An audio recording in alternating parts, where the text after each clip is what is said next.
Let's face it, most people aren't making massive turkey feasts on the regular. And after 364 days of not thinking about it, it can be hard to get that bird just right. That's where Instacart, the holiday rescue app, comes in. From getting all the ingredients to prep a full seasonal spread to getting last-minute swaps in a turkey emergency, Instacart has everything a holiday host needs to save face and save dinner. And right now, if you download Instacart, you'll get free delivery on your first 3 orders and delivery in as fast as 1 hour. Offer valid for a limited time. $10 minimum per order. Additional terms apply.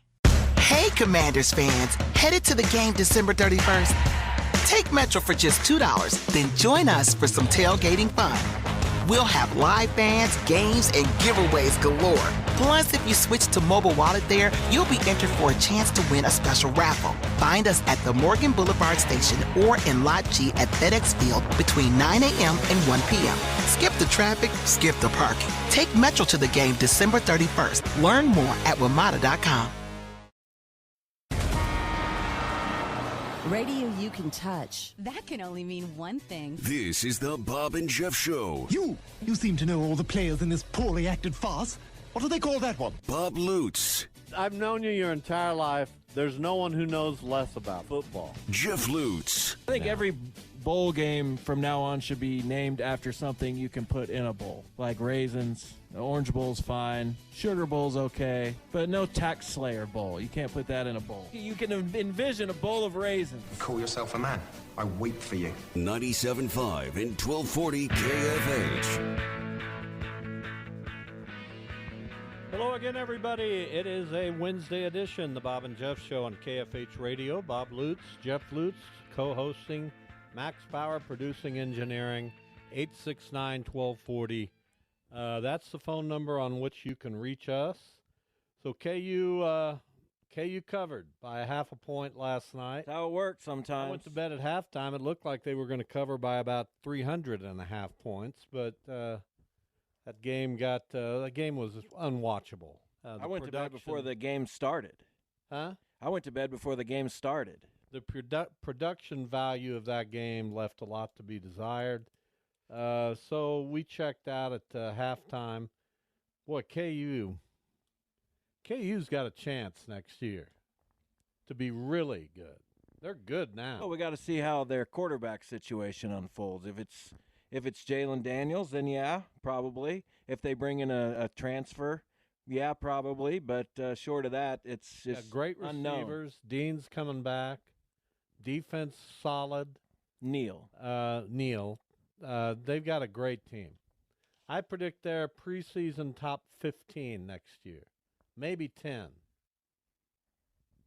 That's a stretch. No, it's not. Yeah, it is. It's not a stretch. I've been doing this a long time. Top 10? Come on, man. You always have to take things just a little too far. A long time. Okay. I mean, this is unfathomable. You're the only one who comes in and tells me I don't know what I'm talking about. I don't know. You take these things too far. Whatever, just Jeff. Say K-State. Why KU's going to be good. Why do you get to decide what I do? Because they're not going to be a top 10 team in the country. They could well be. Not in the preseason. They're a top 25 team right now. Right. I understand that. Their personnel coming back, they return 8 offensive starters. I get it. Their offense is dynamite. Their defense doesn't lose a whole lot either. They are in position to be a top 15 program with a chance to be top 10. That's what I said. They're not going to be a preseason top 10 team, though. I said a chance to be a preseason top 10 team. Depending on how everything else shakes out, and it's always going to be crazy. You know you're going to have Georgia. You know you're going to have Alabama. You know you'll get another SEC team in there. You know Michigan and Ohio State. You know all those. Oregon, Penn State, Ole Miss, you know Oklahoma, LSU. You know what? KU can play with all of those. I didn't say they couldn't. We're having different conversations. I'm having the conversation I want to have. KU is not in the top 25. I'm not a homer. I'm not a guy that builds things up. I don't care. I don't care if what KU does. I'm saying that I've watched them a ton more than you have. Okay? That's great. A ton more. Okay. Not even close. Fine. So I resent a little bit even having to debate this with you. They're not going to be a top 10 Do you understand preseason why team. I resent that? No. Do How you many understand? games have you watched KU play A this few. year? I don't know. No, give me a I don't know. ballpark Here and estimate. there. You've watched more, but they're not going to be a top 10 preseason team next year. I said with a chance to be a top 10 team. In the preseason. Yes, with a chance, because people look at returners. They look at KU. If Jalen Daniels comes back and he's healthy, that's a huge thing. He has a chance to be a top 5 quarterback, if not higher. I mean, the guy's dynamic. He has not proven that he can be healthy. No, he hasn't. And again, I said if. I understand that. You're missing some But you're- key words. But it's like, well, if Devin Neal's a top, 5 running back in the country? I believe that. Their receiving core is outstanding. I don't know, man. I don't know. They look to me like a team that could be in that realm. All right. Next year. That's look at the build of Lance Leipold. In 3 years, they've gone from winless to 9 wins. Yeah, it's extremely impressive. Fast-tracked this program. No one's arguing What's to that. say he can't keep it on the fast track? No one's arguing that he can't. I'm just saying they're not going to be If you keep it on the fast track, then the next step is to potentially be a top 10 team. They very well could, but they're not going to be a preseason top 10 I team. don't know that. I do, and that's I fine. know how people vote. I've done it. They look at returners. They look at what you accomplished. They look at the fact that the Big 12's not going to have Oklahoma and Texas. They look at the fact that Which KU doesn't make KU better. which it does in the minds of many. They look at the fact that KU could be the preseason favorite in the Big 12. I think K-State will have something to say about that as well. I think we're going to have 2 teams out of Kansas. Well, I think Arizona That could be- has a shot to be could be. Utah has a shot. Could be. I don't think Utah's quite in that realm, but Arizona certainly looks to be a team that you'd have to reckon with. I don't know what their transfer portal situation is, nor do I know what who they're losing. So I can't speak with much expertise about Arizona, but I feel like I can with Kansas. And that's fine. And I have without you in here to I have debate no everything, problems. to debate everything, I have could no say that problems. The sky is green, and you'd throw up something. I would say that it's blue. Yeah, I would definitely debate that. So I have an opinion. I want to feel free to share that opinion. And what I don't need is some guy You can feel rocking free. my boat. And I have no qualms with you saying that that KU could climb into the top 10 next year. They could play at a New Year's 6 bowl. The ceiling for the team is extremely high. No problem with any of that. I'm just saying. Here's where I get hung up. Why do you think that they won't be a top 10 team? Because they just won't. Why? Because there are teams that they weren't even in the top 25 of the final CFP. So they have to jump all of those teams. And they have to jump everybody. With the nature of college football today, they're not going to jump all those teams immediately. It will take some time. I don't necessarily agree. Okay. I think if you look at their returning players, it's as impressive. I'd have to go back and study it. I'd need to get a college football guru expert on to talk about it. But I can't imagine there's a team that has more quality returning. I just said Jalen Daniels could be a top 3 quarterback. Well, Could be. Alabama and Georgia. Devin Neal could be a top 5 running back. Their receiving core could be top 10. Did you see those guys last night? They're catching everything. If Patrick Mahomes had them, we wouldn't be talking about the Chiefs the way we are. Here's what the Arizona Republic. Let's get to KU Pat, who and KU Pat knows I am far from a homer. I'm not somebody who gets on these airwaves and tries to build up the local teams unless I believe they deserve to be built up. Pat, welcome. Hey, guys. And Jeff, I don't want you to to go off on me like you did a couple months ago, because I won't. It's all good. I'm not going to go after you, but I want to remind you, before the season, I predicted 8 to 9 wins, and you said the one thing you knew, the KU defense was going to be horrible. I did say that, and I was wrong. That. And look, they weren't great, but they were certainly improved from last year. And I'm excited, obviously, about where this program is going. I think their wide receivers have been grossly underrated all year. They're tremendous, and they've also had their best recruiting class in their history. And obviously factor. they need some work defensively still. But anyway, I'm not siding with anybody. Let me ask you this, Pat, because Sure. I'm sure you watched the game last night. Oh, of course. Awful production. Not the announcers were fine, but the game production was awful.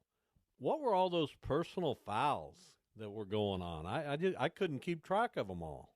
Yeah, there was KU came in one of the least penalized teams in the country. I'm not saying that some of the personal fouls certainly weren't. KU kind of lost their composure. But there were some calls that were ridiculous, and it really did take away from the flow of the game, and it makes KU's win even more impressive considering they were penalized 218 yards, which I think is a record. But God bless Jason. I couldn't tell if the penalties were warranted or not because we I never know, got they a never replay showed of them. replays. Yeah. it's It was crazy. a bad production by ESPN. But obviously, you're right. Jalen Daniels has showed no propensity for staying healthy. And but I can tell you, KU's got a freshman quarterback coming in who everybody is saying is another Jalen Daniels. Now, he's going to be a freshman, so he's probably going to be redshirted. But is optimistic. Well, I hope Jason Bean gets the love that he deserves Absolutely. historically for what he did for this program, because if you write the KU football story, he's got to get a chapter, in my opinion. I agree, and you know he gets ripped on the KU football thread a lot. But he's been a savior as far as I'm concerned, because if he wouldn't have decided to change his mind and come back, with Daniels missing almost a whole season, KU wouldn't have had this kind of season. And there's no way I could have predicted 3 years ago when Leipold came in that the turnaround would be this dramatic. And I don't know if they'll be preseason top 10. Jeff's probably right. They probably won't be. But they do have a chance to be in the running to win the Big 12 next year because of all the players they've got coming back. So I'm far more excited about KU football than I am basketball. Well, that's another discussion, but okay. Thank you, Pat. We appreciate it. Thank you. KU Pat. And let me clarify, I did not say they would be. I said they have a chance to be. Well, there's either a chance, top 10 program. There's either you are or you're not. But it depends. We're in December of the year. We're almost a year out. There's a lot of chips that have to fall. I get it. Let's do this. I have to see what other teams have. Let's do this. Let's find. No, I don't want to do it. Let's find some common ground here. I'm not finding any common ground. You're mad at me for debating, and now you're mad at me for trying to find I don't common like ground. common ground. Then what's the problem? The wounds are too fresh. When I state an opinion and I just immediately get eviscerated. You just go too far. No, to I say don't. KU's awesome. I said they have a chance. But they don't. And I believe that. There's a chance. There's a chance they could be picked to win the Big 12.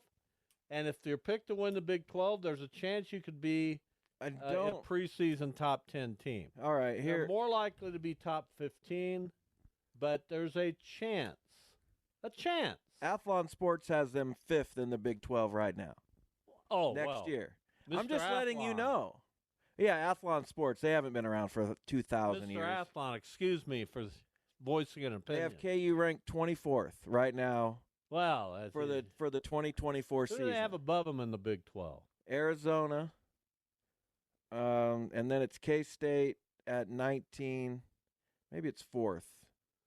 Utah, and then Arizona, and then K-State at 19, West Virginia at 20, KU at 24.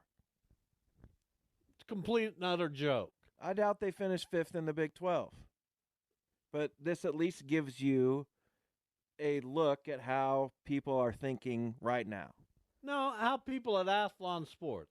I'll take every bit of money they have. and I've read bet them Athlon Sports for a that long time. Kansas finishes ahead of West Virginia. Well, I agree. And K-State. I'd rather have Kansas's roster next year. Well, if you put Avery Johnson. I love Avery Johnson, but is he Jalen Daniels? Perhaps. A healthy Jalen Daniels? Maybe. Maybe. Probably not immediately, but Jalen Daniels, we don't know. Not only, we know he's dynamic and great, but we don't know that he can be great for an entire season. We don't. We don't know that he will continue to be great even if he's healthy. We don't know that about Avery Johnson either. Right. And we don't know that about any football player who plays. Yeah, we do. Whether they can be healthy. No, I'm not talking about being healthy. I'm talking about. What's your common ground? I just gave it to you. That's my common They're ground. not going to finish 5th in the Big 12. That's I doubt they'll even be that's picked. the olive branch you extended? Yeah. I mean, that it's just makes me more angry. very clear they're not going to be picked in the top 10. Well, I don't know. Again, I think it's in the realm of possibility. I'm not predicting it. Several teams would have to disband. No, I disagree. Okay. All right, there you go. We good? No, we're not good. Why? Because you irritate me and I get this. This is how it has to be on this show, but you don't put enough into it to be able to take this much out of it. You know what I mean? No, not really. You don't watch them enough to be able to pull. I'm not basing it on watching them a lot. I'm basing that on the programs that they have to jump and how difficult that's going to be in the preseason. I'm not saying it can't happen during the season, because clearly it can. But in the preseason, they have to change a lot of minds still. Oh, I don't know. I don't know. We'll see. For We'll that see if enough level, minds have been changed. For that level. Here's what we have on the show today. At prognostication. 225, Denise Neil from the Wichita Eagles. She's been busy. Heard lots of restaurant news. And we'll try to get that from her coming up in just a few minutes. At 2:45, Mike Furches, our good friend, joins us for a pop culture segment. He has also seen the movie Iron Claw, and we'll see what his thoughts are on that. Plus, my outlandish thought that Oppenheimer will win the Academy Award for Best Picture, which I'm sure you disagree with that as well. Don't know. Again, you don't. There you go again, pulling stuff out. What did I pull out? You don't know. I mean, I don't know. You don't have an opinion. Not on that. Well, I do. Okay, well then let's go with yours. But I haven't seen all the movies that I need to see to really cement that opinion. What I will say, it's the best movie I've seen since. Well, I'd have to think about that. It's in that. The only problem with it is, well, it's really long, but so is Saving Private Ryan, and this isn't. This is a war movie, kind of, but it's more of a drama about people and Right, I get it. wrestling with morality, and just it checked all my boxes. I saw Wonka on what too. a movie. I don't have time to talk about Wonka. Wonka's good. I don't have time to talk It was about a very good movie. It's not a top 10 movie Okay. for this year. I didn't It's say not it a was. top 15 movie. See, I can just say West that. Virginia's better than Wonka. See, I can just say that I like something and it was good without having to put No, it in Wonka's a category. not good. Yeah, it was. West Virginia's better. Wonka was very good. I like Texas A&M. Yes, maybe you should. Oh, See, I don't mind you disagreeing with me. nah, it's a terrible opinion you just had. I don't like. I don't need to see Wonka. I think you would like it. I'm pretty sure you would like it. It moves Well, really I like good. Timothy Chalamet. It moves good. The pacing's good. The story's fun. It seems like I saw the Wonka with Gene Wilder. So This isn't do that. I need to see this that? isn't a remake. This is a prequel. Well, didn't I see the Tim Burton was that? That Gene was a Wilder? remake. I don't know. We'll look into it perhaps. Yeah, this is a different story. What we'll do now is take a break. Denise Neil on the other side. We'll talk food and restaurants, and I got a little bit of a bone to pick, but it won't take too long. And then we'll get into Denise. Yeah, a little bit, It's too bad. just a little one.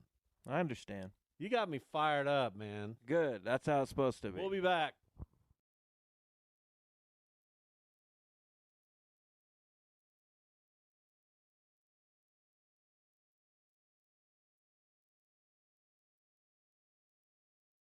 Let's face it, most people aren't making massive turkey feasts on the regular. And after 364 days of not thinking about it, it can be hard to get that bird just right. That's where Instacart, the holiday rescue app, comes in. From getting all the ingredients to prep a full seasonal spread to getting last-minute swaps in a turkey emergency, Instacart has everything a holiday host needs to save face and save dinner. And right now, if you download Instacart, you'll get free delivery on your first 3 orders and delivery in as fast as 1 hour. Offer valid for a limited time. $10 minimum per order. Additional terms apply. A warm embrace on a cold winter's night.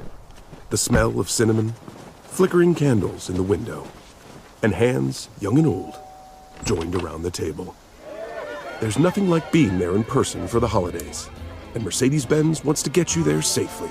Come in now during the Holiday Love Celebration for great offers on vehicles you'll adore, now through January 2nd. Learn more at mbusa.com/special offers.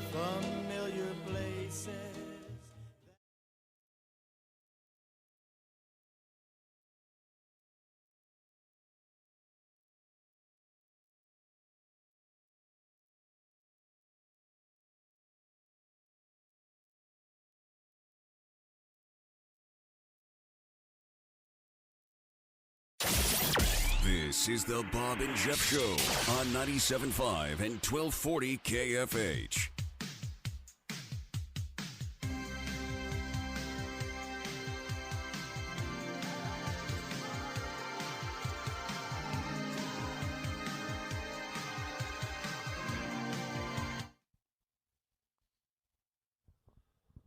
All in all, the musical theme, we have songs that include the word all, and that's one of the best ones. All I Need Is a Miracle, Mike and the Mechanics.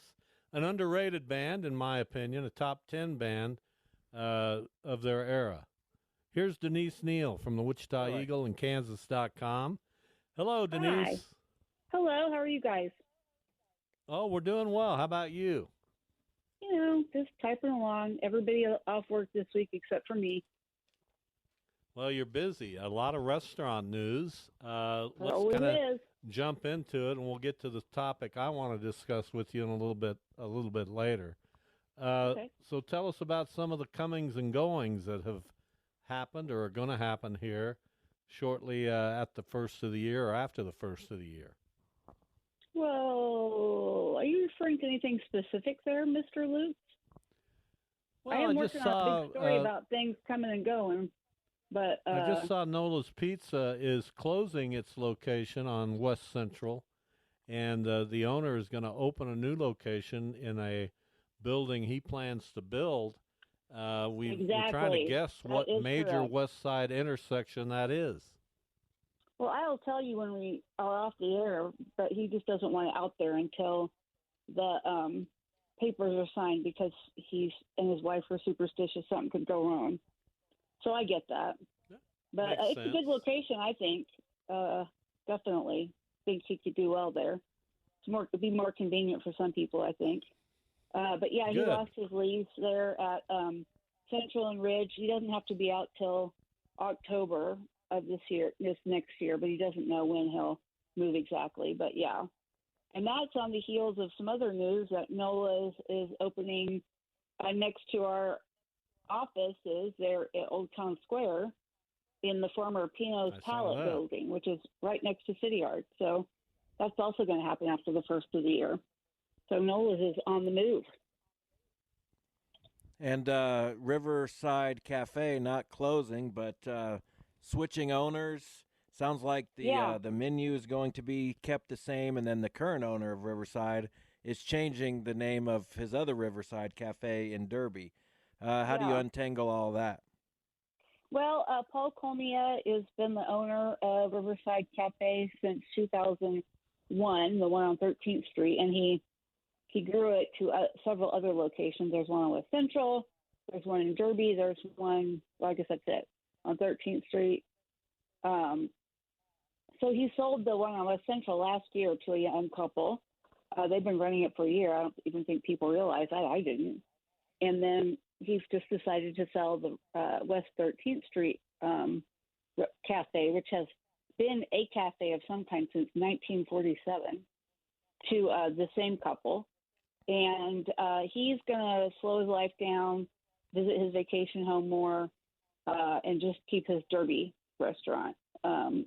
So he's going to let the new owners keep the name Riverside Cafe and change the name of his restaurant, but he doesn't know exactly when he'll do that. But that's the plan on that. But, yeah, like you said, Jeff, the new owners don't have any real big plans to change much. They're adding some parking on the 13th Street location, but that's about it.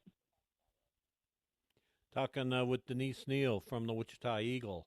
So I was driving around downtown the other day, and I came upon Solly and Jude's right across the street, right across Waterman from the Intrust Bank Arena.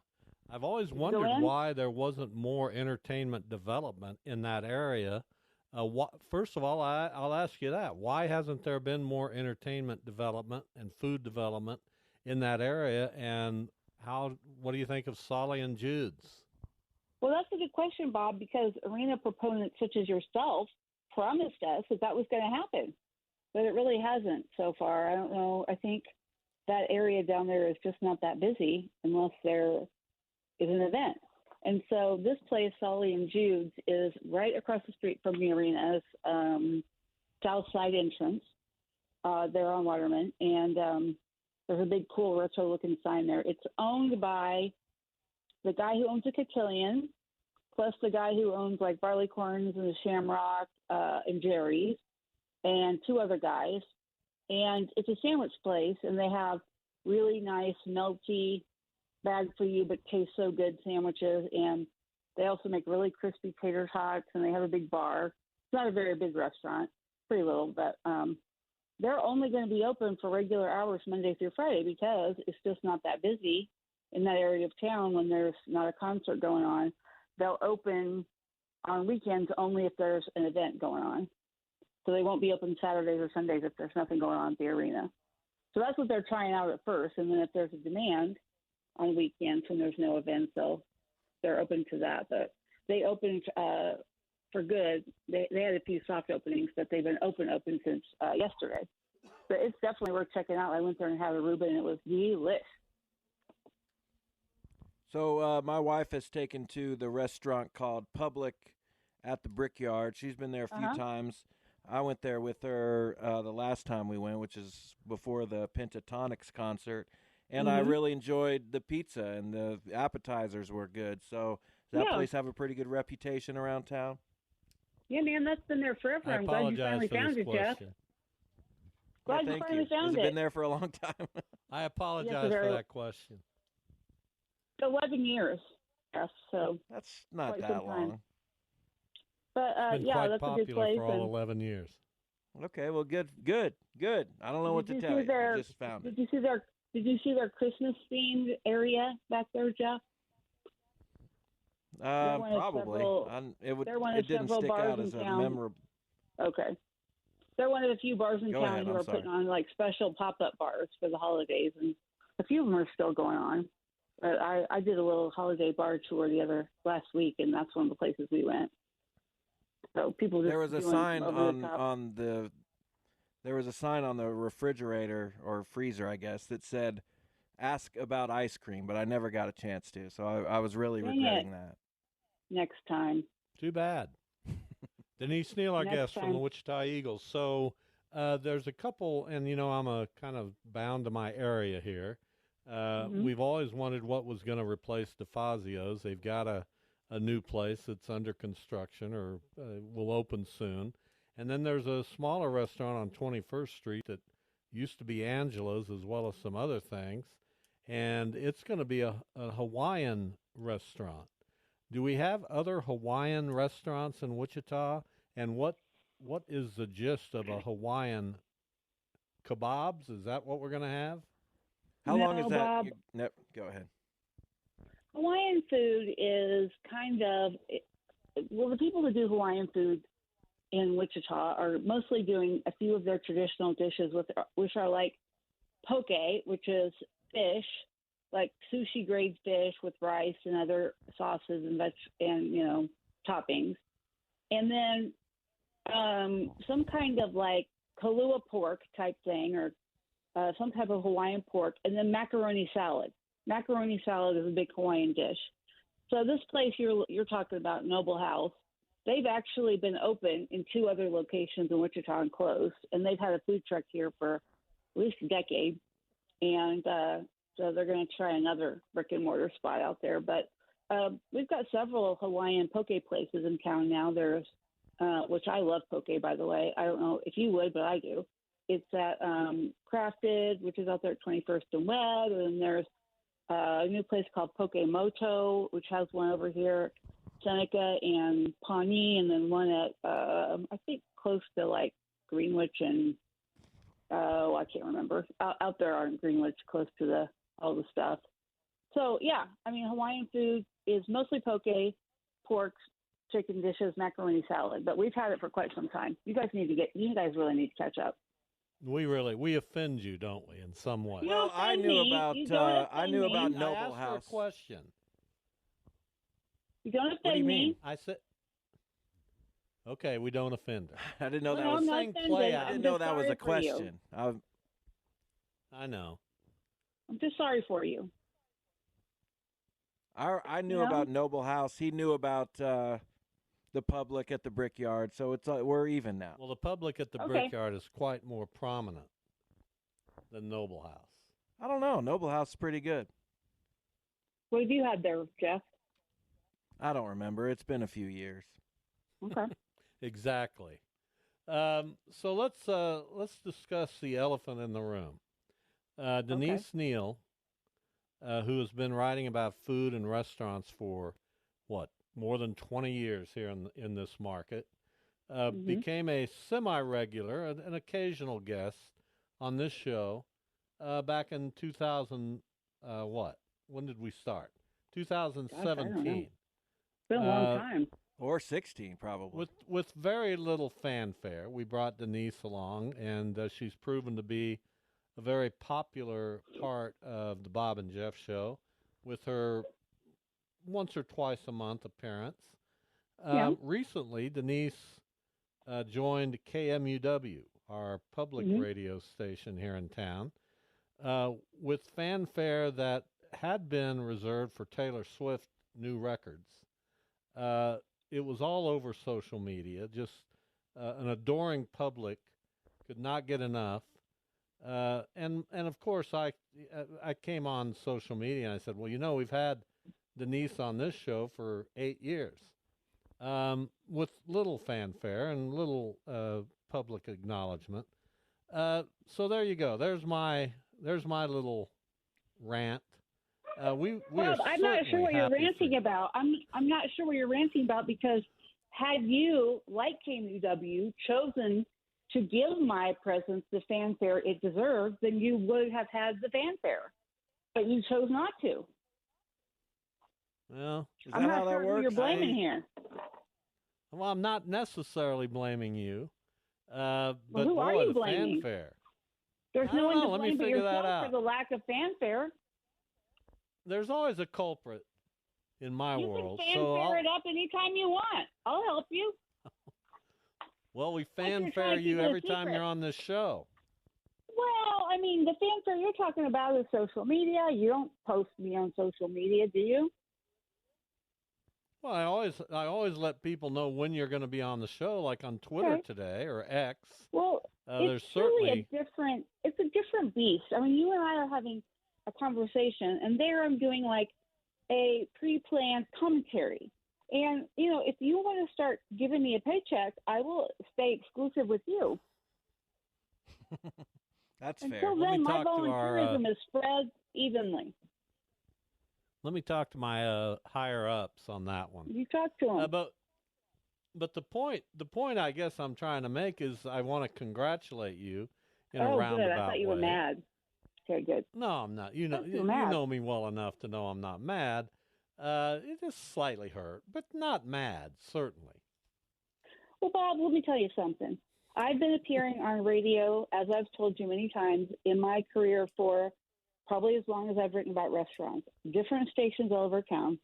Now, the KMUW thing is new, but never in my life do I ever get as many people come up to me and say, I heard you on the radio, as they do on your show. Everywhere I go, if there's a male population there, someone approaches me and says, I love listening to you on Bob and Jeff. So, that's I mean, heartwarming. obviously, you don't need the fanfare. You guys are popular without all that fanfare. You're just fine. Well, now I feel better, and I certainly understand why KMUW would pursue you and want you to be on their air. And at some point, I will listen when I'm around a radio at that time. And we wish you the best. What kind of commentaries are you giving? I'm talking pretty much little summaries of the good, interesting stuff that's happened over the past week.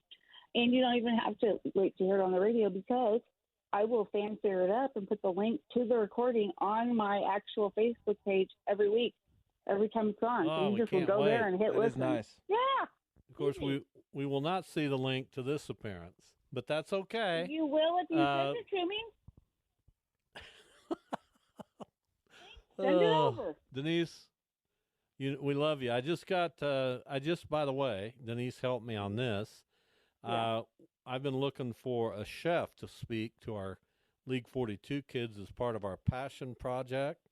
Yeah. We invite different people to come and talk to kids about passion, and it's been a real good thing. We just got to get our kids to come, but we're working on it.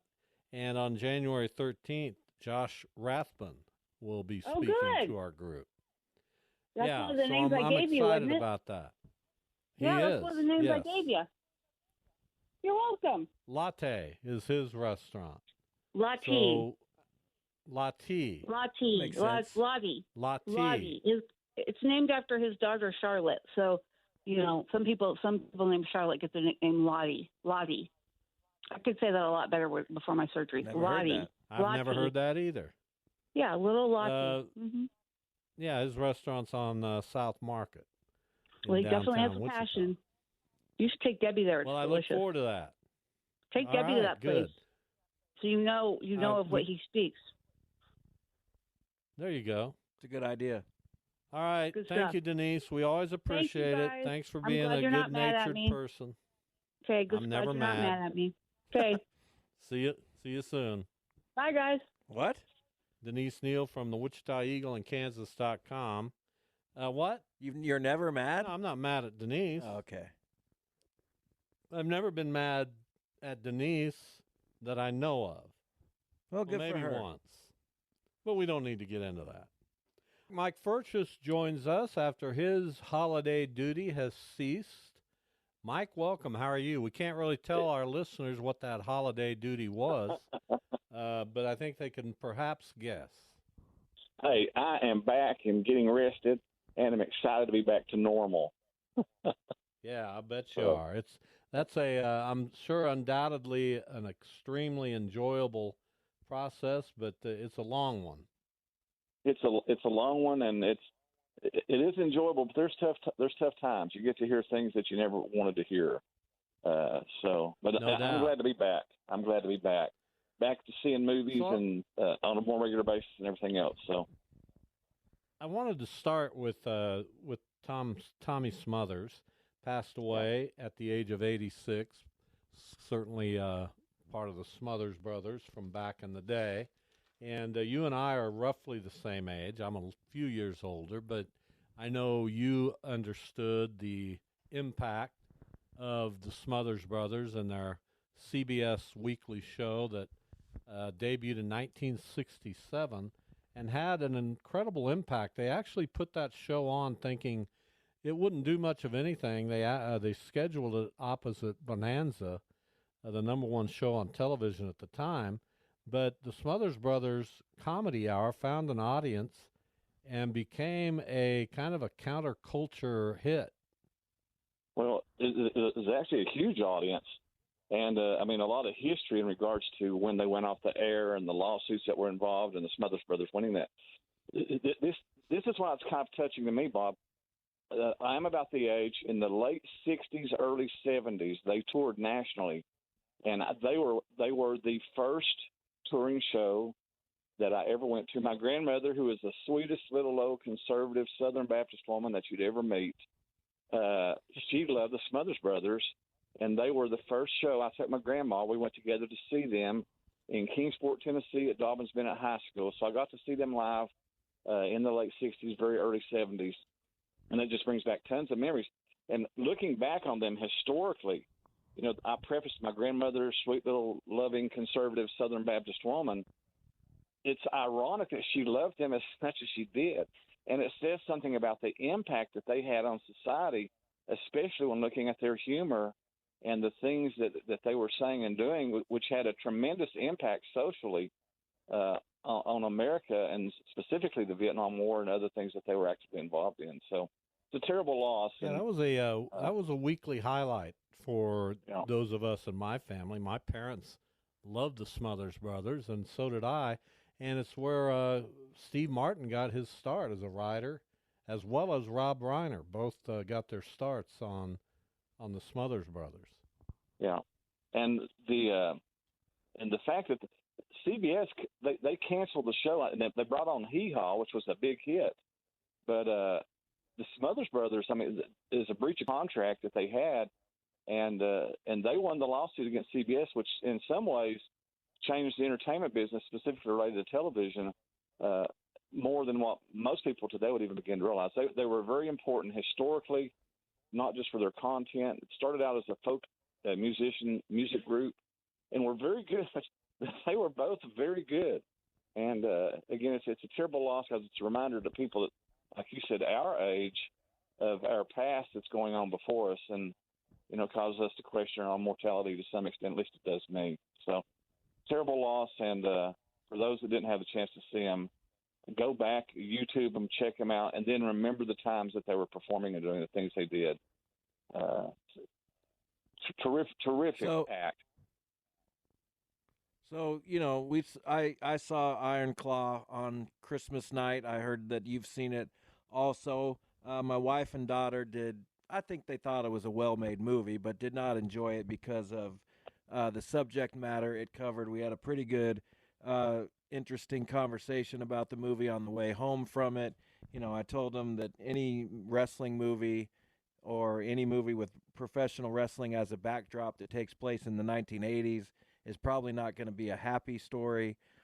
So how much of the Von Erich story did you know going in, and what did you think of the movie, and what did you think leaving the theater? What did that movie leave you with emotionally? Well, I'm pretty familiar with the story. I mean, if you've ever watched any wrestling documentaries, I happen to go with a dear friend of mine who I and many in the world of amateur wrestling consider one of the world's greatest authorities, Aaron Swayze. I know that he listens into the show, but he's a historian in regards to college and professional wrestling. And we went together with our wives to see it. I thought it was very well done. There's only one thing in the movie that was so bad, it was irritating. Ric Flair. You know the story, like absolutely. Ric Flair was the biggest joke of the casting move ever made. And, you and I are on the same page on that. It's a terribly sad movie. I had my sister-in-law, she posted on my page that they had gone to see it yesterday, and she made a commentary about one of the saddest things in the movie that I didn't even think about, mainly because I'm not a mother. But can you imagine their mom and all that she went through? And for those that don't know the story, it is tragic. It's very well done. I didn't like the hairstyles because they were usually obvious wigs to me, but the story itself was wonderful. And I remember watching, because I grew up in Tennessee, I remember watching that initial match with Harley Race way back in the day, before before everything merged together into WWE, WWF, all that kind of thing. So the older brother, man, I could say so much, Jeff, but you don't want to give it away. It's definitely worth seeing. It is not a leave the theater feeling good kind of movie, but it is a very well done movie, I felt, from a historical perspective. I thought Harley Race nailed it. So to get Harley Race so perfect. Harley Race is in it? No, the character. Yeah. Well, I know that. But I know the character. He looked a lot. Don't be dumb. He looked a lot like and acted a lot like the original Harley Race. But to get so right with Harley Race's character and to be so far off with Ric Flair, I don't know how they missed that particular thing. But that was the only pet peeve I saw about the movie. So the crazy thing is about that movie, they didn't cover the youngest son who had a tragic ending. They did not cover the death in infancy of one of the brothers' children. I mean, it's just, there's so much that family endured. It's heartbreaking. The tragedy is beyond what we see on screen, and it's almost unbearable what we see on screen.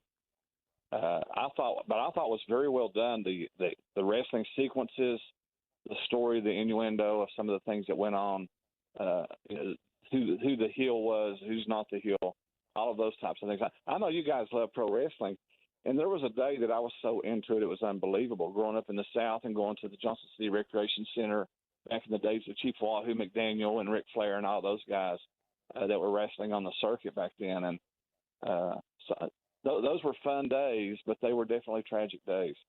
So, but I've got to say something else, Jeff, if I can switch just a second here for a little bit. Bob, I'm going to tell you, Jeff's right. Wonka's worth seeing. It is the most fun movie I've seen this year so far, and it's the prequel to Willy Wonka. I didn't give it a chance before seeing it, and after seeing it, I was way wrong on that movie. It's very well done, very entertaining. So I'll just say that. But then you've sold it to me, Mike. I'll give it a look. I'm sure my wife would appreciate it after all the heavy stuff I endure her to watch. And speaking of that, Oppenheimer, I finally got around to watching it. You talk about a cast, and there's not a miscast in that movie. It's one of the most impressive casts I've ever seen in any movie anywhere. And Christopher Nolan, who has a tendency to shoot for the stars whenever he makes a movie, he went all out on this one. Of course, it's about the invention of the bomb, the atomic bomb that we dropped on Japan. And oh my gosh, I cannot stop thinking about this movie. I told Jeff that it may be the best movie I've seen in a decade. I think that highly of it. It was incredible from start to finish, and that's a 3-hour time span. Yeah, it is. I would go so far as to say it may be the best directed movie ever. But I think it's really 3 movies. It's not just one movie. It carries on over 3 different storylines, and the ending. That last bit of Oppenheimer's life. I wish they would have spent more time on that, because what we as a nation did to him is inexcusable, in my opinion. Mm-hmm.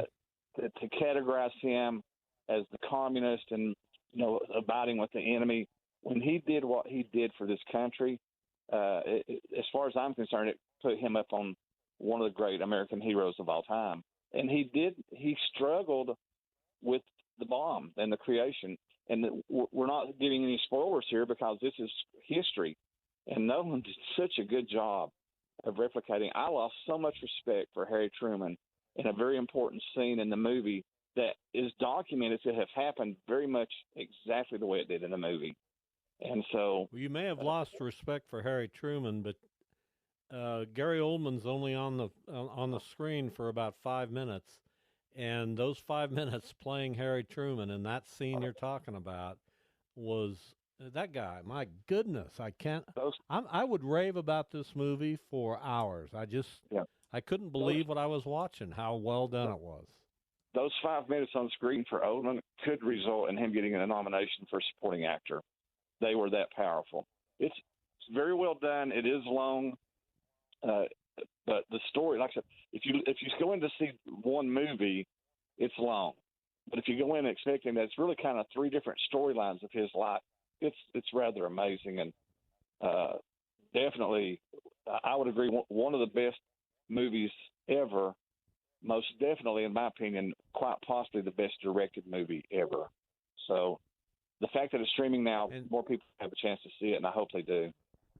You and I wanted to ask you about this because you and I have railed against the quality of movies the past couple of years with the pandemic and everything else, and I think we're past that. It looks to me like we're back to making great movies. Do you agree? Yeah. I agree, and I don't remember if it was you or someone else I was talking to. This year, the last few years, the movies have been horrible. This year, Hollywood's made a comeback, and we're seeing we have the best selection of high-quality movies this year than we've had since pre-COVID, since even before pre-COVID, in quite some time. We have a lot of very good movies this year, and it's time to either watch them on streaming like you do with Oppenheimer, or for some folks to get to the theaters. And if they go to the theaters and they still have issues and concerns about COVID, that's perfectly understandable. There are times that you can go see a movie where the audience is not that big. Right now, it's not one of them. The theaters are packed. We went again when we saw The Iron Claw. The theater was absolutely packed. It's the most people. That was Christmas night that I saw it, Jeff, at AMC. So we saw it on the same night as far as The Iron Claw. But that's the most people I've seen at a theater in a very long time. Well, The Color Purple set records for attendance on Christmas, so it's crazy. Mike, I really appreciate it. It's always fun to talk to you about this stuff, especially as I get back into it, because I've kind of been not in the movie scene for a little bit because of what we talked about. I just don't think there's been a lot of good movies, but that's changing, and we're coming back as well. Yeah, and I agree as well. So we need to all go to a movie at some point in time, even if it's just sitting at home and watching a streaming show together. It'd be a lot of fun. So absolutely, we need to get that organized, and we will. Thank you, Mike. Okay. Thanks, guys. Mike Furches joining us to talk about movies and pop culture. One of the now that you have Wikipedia and Google. So I'm watching the movie and I'm looking up all this stuff because I get curious about these actors and what they've done. And Tom Conti was in Oppenheimer playing Albert Einstein. And I like to think I'm kind of in touch. And I did not realize that I shared about a month of time on this earth with Albert Einstein. He died in April of 1955. And I was born in March of 1955. That's pretty amazing. So I did some research on Albert Einstein.